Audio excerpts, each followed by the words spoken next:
Hello दोस्तों, नमस्कार। आप लोग जानते होंगे कि हम लोगों का भारतीय जो है राजनीतिक विचारक चल रहे हैं। राजनीतिक विचारक में भारतीय राजनीतिक विचारक में हम लोग चर्चा कर रहे हैं महात्मा गांधी पर। आप लोग जानते होंगे एक वीडियो जो है हमारा आ चुका है और आप लोग देख भी चुके होंगे। आज हम लोग जो है महात्मा गांधी का जो है दूसरा वीडियो देखेंगे और दूसरे वीडियो में महात्मा गांधी के सत्य, अहिंसा, सत्याग्रह, असहयोग और जो है न्यायशीता, ट्रस्टीशिप का इनका सिद्धांत है, उस पर चर्चा करेंगे। किस किस पर चर्चा करेंगे? इनके जो है सत्य, अहिंसा, सत्याग्रह, असहयोग, न्यायशीता या ट्रस्टीशिप और सर्वोदय पर जो है हम लोग समझेंगे कि इनका जो है सत्य, अहिंसा, सत्याग्रह, असहयोग और जो है न्यायशीता, ट्रस्टीशिप या सर्वोदय क्या है। तो चलिए स्टार्ट करते हैं। आप लोगों को बता दें न्यायशीता या ट्रस्टीशिप का मतलब क्या हुआ। अगर पूछा गया, क्वेश्चन पूछा जाता है न्यायशीता या ट्रस्टीशिप का सिद्धांत किसने दिया है, तो किसने दिया है? महात्मा गांधी ने दिया है। सर्वोदय का सिद्धांत किसने दिया है? महात्मा गांधी ने दिया है। और क्वेश्चन पूछा जाता है कि न्यायशीता या ट्रस्टीशिप का मतलब क्या हुआ, तो इसका मतलब क्या हुआ? आर्थिक समानता। क्या हुआ? आर्थिक समानता। जो न्यायशीता या ट्रस्टीशिप का महात्मा गांधी का सिद्धांत हुआ, वह सिद्धांत किससे संबंधित है? आर्थिक समानता से संबंधित है। आप लोग ध्यान से सुनिएगा। और सर्वोदय का जो इनका सिद्धांत है वह किससे संबंधित है? सामाजिक समानता से संबंधित है। आप लोग समझ गए होंगे। एक क्वेश्चन पूछा जाता है कि जो है मार्क्स महोदय थे, जो गांधी जी के ऊपर जो है मार्क्स का प्रभाव आंशिक रूप से या कम पड़ा। या क्वेश्चन पूछा जाता है गांधी जी के ऊपर किसका प्रभाव जो है कम पड़ता है, तो किसका प्रभाव कम पड़ता है? मार्क्स का प्रभाव गांधी जी पर पड़ता है लेकिन कम पड़ता है। हम लोग उसको समझेंगे और उसी के माध्यम से जो है ट्रस्टीशिप और जो है न्यायशीता या ट्रस्टीशिप के सिद्धांत को समझेंगे। तो चलिए देखते हैं। इसमें 3 पार्ट होगा, पूंजीवाद, मार्क्सवाद और न्यायशीता, ट्रस्टीशिप। अब हम लोग इसमें देखेंगे कि पूंजीवाद, मार्क्सवाद और जो है गांधी का न्यायशीता या ट्रस्टीशिप का सिद्धांत है, उसमें क्या संबंध है। पहले हम चर्चा करेंगे मार्क्सवाद पर। मार्क्सवाद हम पढ़ा चुके हैं, आप लोग समझ भी गए होंगे। अगर आप लोग देखे नहीं है तो प्लीज आप लोग मार्क्सवाद जरूर देख लीजिएगा। मार्क्सवाद को वैज्ञानिक समाजवाद कहते हैं। तो चलिए देखते हैं।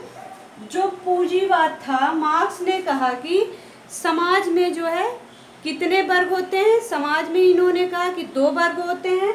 कौन कौन से? एक अमीर वर्ग होगा और दूसरा क्या? गरीब वर्ग होगा। एक पूंजीपति वर्ग होगा और दूसरा कौन सा वर्ग होगा? निर्धन वर्ग होगा। पूंजीपति वर्ग जो होगा वह क्या करेगा? गरीबों का शोषण करेगा।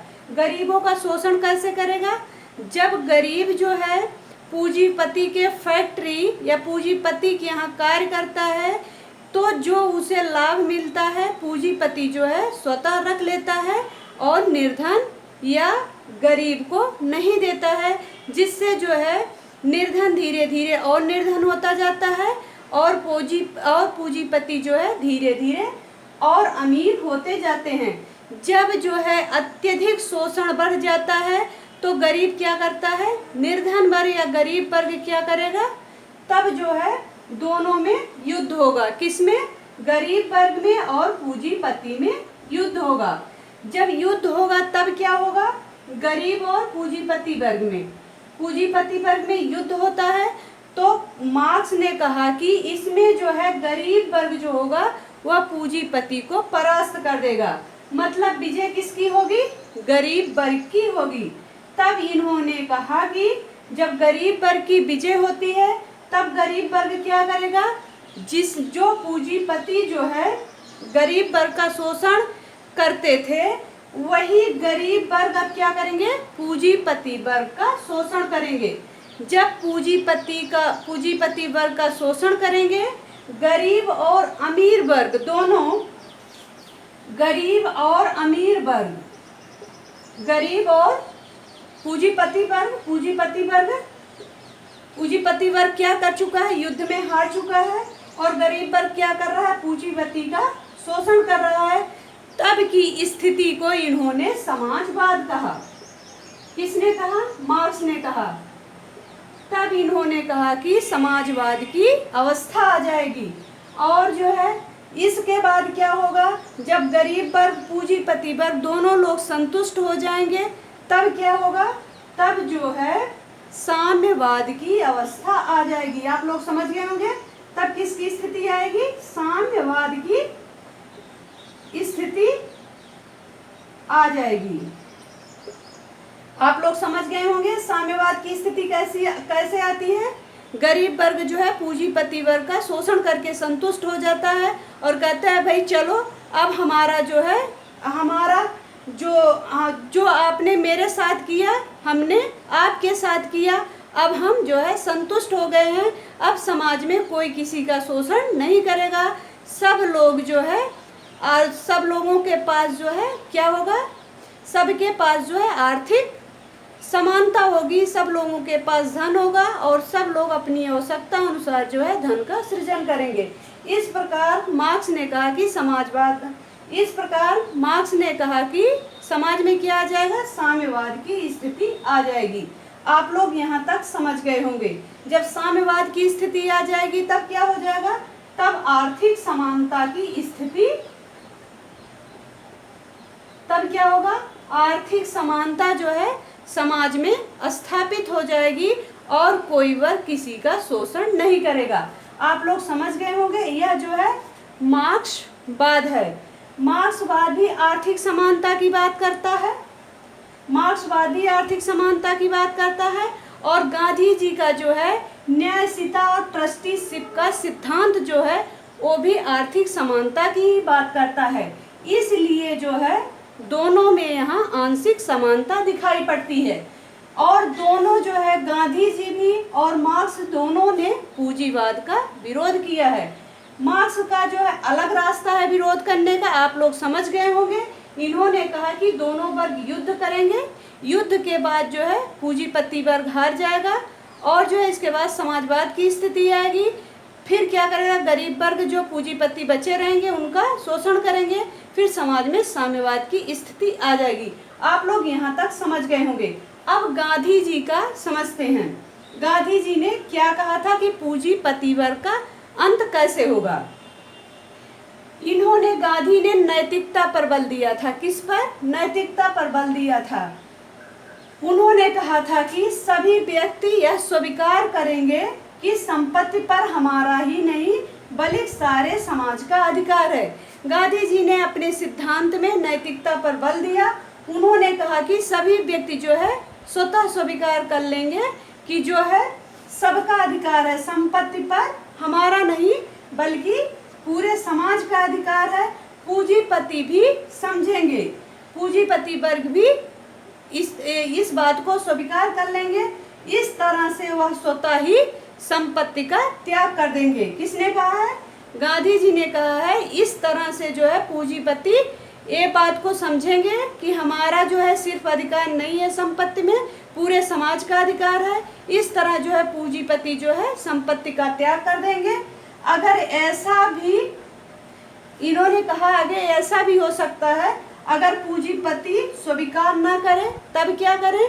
इन्होंने कहा सत्याग्रह, मतलब आप आग्रह करो उनसे मांग करो, सत्याग्रह विनम्रता से मांग करो, असहयोग का प्रयोग करो। असहयोग मीन्स क्या हुआ? उनका सहयोग ना करो। सत्याग्रह इन्होंने कहा कि सत्याग्रह क्या है? सच्चे आत्मबल से किया जाए तो पूंजीपति को झुकना पड़ेगा। अगर आप विनम्रता से उनके पास जाते हैं और जो है आत्मबल के साथ आप प्रयास करते हैं तो पूंजीपति को झुकना पड़ेगा। असहयोग समझते हैं। इन्होंने कहा कि श्रम के साथ पूंजी का असहयोग, मतलब आप अपना श्रम ना करो और जो है उनके फैक्ट्री या बड़ी बड़ी मशीनों में काम मत करो, उनका जो है श्रम का असहयोग करो और इसके बाद उनकी आंखें जो है खुल जाएंगी। फिर इसके बाद क्या करेंगे, वह संपत्ति का स्वतः त्याग कर देंगे। हिंसात्मक कार्यवाही का विरोध करते हैं। गांधी जी हिंसात्मक कार्यवाही का विरोध करते हैं, आर्थिक समानता तो चाहते हैं लेकिन युद्ध की बात नहीं करते हैं। लेकिन मार्क्स क्या करते हैं, मार्क्स आर्थिक समानता जो है युद्ध के माध्यम से चाहते हैं। आप लोग समझ गए होंगे। इन्होंने कहा कि हिंसात्मक कार्रवाई का विरोध किया, समाज और श्रमिक दोनों को लाभ नहीं होगा। इन्होंने कहा कि युद्ध से श्रमिक और समाज दोनों को लाभ नहीं होगा। आवश्यकता क्या है, आवश्यकता है कि आप सत्याग्रह करें और असहयोग का प्रयोग करें। आप लोग समझ गए होंगे, यही है जो है गांधी जी का न्यायशीलता या ट्रस्टीशिप का सिद्धांत, आर्थिक समानता।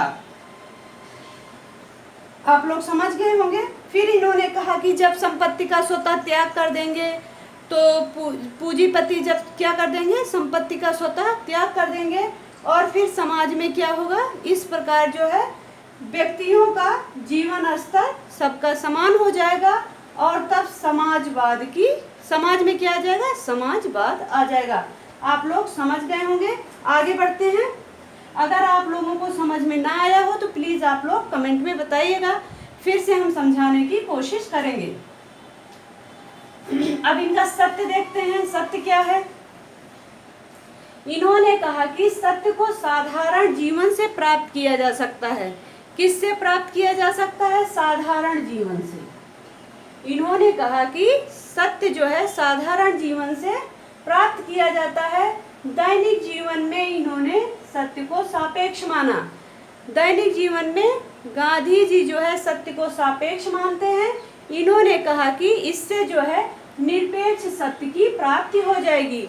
निरपेक्ष सत्य क्या है, निरपेक्ष सत्य इन्होंने कहा कि सर्वोदय में निहित है। सर्वोदय का अर्थ क्या हुआ, सर्वोदय का अर्थ हुआ जो है आर्थिक समानता, अर्थात सभी मनुष्यों की एक साथ उन्नति। मतलब सभी मनुष्यों की, जितने समाज में मनुष्य हैं सबकी उन्नति एक साथ होनी चाहिए। यही इनका जो है सर्वोदय का सिद्धांत है। सर्वोदय मीन्स क्या हुआ, सामाजिक समानता, मतलब सभी मनुष्यों की एक साथ उन्नति। आगे देखते हैं। सभी व्यक्तियों को अधिकतम सुख की प्राप्ति हो। इन्होंने कहा कि सभी व्यक्तियों को अधिकतम सुख की प्राप्ति हो। इनका यही सर्वोदय का सिद्धांत है। सभी मनुष्यों की एक साथ उन्नति हो, जिससे सभी व्यक्तियों को अधिकतम सुख की प्राप्ति हो। इन्होंने कहा कि प्राप्त कैसे होगा, सर्वोदय का जो इन्होंने सिद्धांत दिया या सामाजिक समानता कैसे प्राप्त की जा सकती है, गरीबों का उत्थान करके। कैसे की जाती है, कैसे की जा सकती है, गरीबों का उत्थान करके। गरीबों का उत्थान कैसे होगा, आर्थिक समानता के माध्यम से गरीबों का उत्थान होगा। इन्होंने कहा कि व्यक्तिगत संपत्ति अर्जन करने का गांधी जी ने अधिकार दिया है, लेकिन आप व्यक्तिगत संपत्ति का उतना ही अर्जन करें जितना आपको ज़रूरत है। आप इकट्ठा करके भर भर के मत रखिए, बल्कि उसको समाज में बांट दीजिए। किसने कहा, गांधी जी ने कहा। इन्होंने कहा कि गरीबों का पूरा उत्थान, पूरा मीन्स मतलब कोई गरीब ना बचे। इन्होंने गरीबों का पूरा उत्थान कैसे होगा, पूंजीपति जो है स्वतः अपने धन का त्याग कर दे। और दूसरा क्या है, धन व्यक्तिगत अधिकार ना होगा, सामाजिक नियंत्रण में हो। धन जो है व्यक्तिगत अधिकार ना होकर सामाजिक नियंत्रण में हो। आर्थिक सामाजिक समानता स्थापित की जाए। आर्थिक समानता किससे संबंधित है, न्यायशीलता या ट्रस्टीशिप के सिद्धांत है। न्यायशीलता या ट्रस्टीशिप के सिद्धांत से। सामाजिक समानता किससे संबंधित है, सर्वोदय के सिद्धांत से। आप लोग समझ गए होंगे। आगे बढ़ते हैं। अहिंसा देखते हैं। अहिंसा जो है गांधी जी की थोरों के विचार से प्रभावित थे। किसके विचार से? थोरो के विचार से प्रभावित थे। थोरो ने जो है दास प्रथा का विरोध किसके माध्यम से किया था? अहिंसा के माध्यम से किया था। गांधी जी जो है थोरो के विचार से प्रभावित थे। थोरो महोदय ने दास प्रथा का विरोध किया। विरोध करने में उन्होंने अहिंसा धर्म का पालन किया। किसने? थोरो ने अहिंसा धर्म का पालन किया। गांधी ने भी उन्हीं के समान अहिंसा धर्म का राजनीति में प्रयोग किया। किसके समान? थोरो के समान। क्योंकि गांधी जी थोरो महोदय से प्रभावित थे और थोरो महोदय ने दास प्रथा का अंत करने के लिए अहिंसा धर्म का पालन किया। इसलिए गांधी जी ने भी उन्हीं के समान अहिंसा धर्म का पालन किसमें किया? राजनीति में प्रयोग किया। सबसे पहले गांधी जी ने अहिंसा का प्रयोग कहाँ किया था? दक्षिणी अफ्रीका में। सबसे पहले गांधी जी ने अहिंसा का प्रयोग दक्षिणी अफ्रीका में किया था। आप लोग समझ गए होंगे। आगे बढ़ते हैं। एक क्वेश्चन आता है, गांधी जी अराजकतावादी।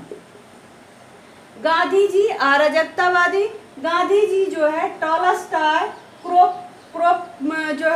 क्रोपोटकिन से प्रभावित थे। किससे? टॉलस्टॉय से और क्रोपोटकिन से प्रभावित थे। इन्होंने राज्य के प्रति उनका दृष्टिकोण अराजक बना दिया। किसने? टॉलस्टॉय और क्रोपोटकिन ने। क्यों बना दिया? क्योंकि गांधी जी इन दो विचारकों से प्रभावित थे और उनके विचारकों का गांधी के ऊपर प्रभाव पड़ा। गांधी जी ने कहा कि राज्य को अनावश्यक बुराई माना। गांधी जी ने राज्य को जो है अनावश्यक बुराई माना। उन्होंने कहा कि राज्य जो है मानव जीवन के नैतिक मूल्यों पर आघात करता है। मानव जीवन के नैतिक मूल्यों पर आघात करता है। इस प्रकार जो है गांधी जी राज्य को क्या मानते हैं? साधन मानते हैं और व्यक्ति को इन्होंने साध्य माना। इन्होंने कहा कि राज्य को जनता की भलाई का अधिक से अधिक एक साधन मात्र मानना चाहिए। किसने कहा? गांधी जी ने कहा कि राज्य को जनता की भलाई का अधिक से अधिक एक साधन मात्र माना जाए और राज्य जो है इससे अधिक कुछ नहीं है। राज्य का बस इतना, राज्य जो है व्यक्तियों के कल्याण के लिए कार्य करे, ना कि उसका शोषण करे। आप लोग समझ गए होंगे। जो टॉपिक या जो कुछ बचा था इस वीडियो में हम ऐड कर दिए हैं, तो आप लोग देखिए। अगर आप लोगों को पसंद आता है तो प्लीज़ आप लोग चैनल को शेयर करें, सब्सक्राइब करें और लाइक करें। धन्यवाद।